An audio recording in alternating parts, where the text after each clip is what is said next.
Hello ചങ്ങളെ നമസ്കാരം കേട്ടാ. ഇതെന്ന് പറഞ്ഞാൽ ഐസ്ക്രീം ഒന്നും ഇല്ലട്ടാ ഞാൻ കാണിക്കാൻ പോണെന്ന് നാട്ടിൽ നിന്ന് കൊണ്ടുവന്ന സാധനമാണ്. ഇതിന്റെ വേറെ ലെവല് വൈബ് സാധനമാണ് കേട്ടാ.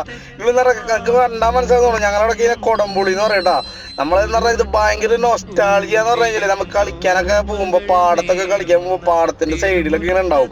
നമ്മളെന്താ കളിയുടെ ഇടയിൽ ക്രിക്കറ്റ് കളിക്കുന്നതിന്റെ ഇടയിൽ നമ്മളെന്താ ബാറ്റിങ്ങിന് ആൾക്കാർ നിൽക്കുമ്പോൾ നമ്മൾ ഔട്ടൊക്കെ ആയി വന്നു കഴിഞ്ഞാൽ നേരെ ഇതിന്റെ മുകളിലേക്ക് എറിഞ്ഞ് കല്ലെറിഞ്ഞ് നേരെ എന്താ ചെയ്യും, ഇത് പൊട്ടിച്ചിട്ട് ഈ കാണുന്ന പോലെ കൈയുടെ ഇടയിൽ ഇങ്ങനെ വെച്ചിട്ട് ഒന്നിങ്ങനെ അമർത്തുട്ടോ. അപ്പൊ ജസ്റ്റ് അമർത്തും, നന്നായി അമർത്തുമ്പോൾ അത് പൊളിഞ്ഞാട് കിട്ടും. ഇതിന്റെ ഉള്ളിൽ ഇതിന്റെ സ്പെഷ്യൽ എന്ന് പറയുക കൊടംപുളി എന്നൊക്കെ പറഞ്ഞു കഴിഞ്ഞാൽ നിങ്ങൾക്ക് കറിയിലിടണമെന്ന് വിചാരിക്കില്ല. അതിലും വലിയൊരു സാധനം ഇതിന്റെ ഉള്ളിലുണ്ട്. ഇതിന്റെ കുരു, അതായത് കൊടംപുളിയുടെ കുരു എന്ന് പറഞ്ഞു കഴിഞ്ഞാൽ വേറെ ലെവല് ടേസ്റ്റ് ആണ് കേട്ടാ. നിങ്ങളൊന്ന് ടേസ്റ്റ് ചെയ്തവരൊക്കെ ഒന്ന് കമന്റ് ചെയ്യണം. നിങ്ങളെ ചെറുപ്പകാലത്ത് കഴിച്ചവരൊക്കെ ഉണ്ടെങ്കിൽ ഒന്ന് പറയണ. ഈ പച്ചക്ക് കിട്ടുന്ന സാധനമില്ലേ, ഇവിടെ പൊളിച്ചിട്ട് പൊന്നും മോനെ ഇതൊന്ന് വായിൽ വെച്ച് നിങ്ങളൊന്ന് ടേസ്റ്റ് ചെയ്യണട്ടാ. വേറെ ഇത് കഴിക്കുമ്പോഴേ നിങ്ങളുടെ പഴയ കുട്ടിക്കാലം അതുപോലെ തന്നെ നിങ്ങൾക്ക്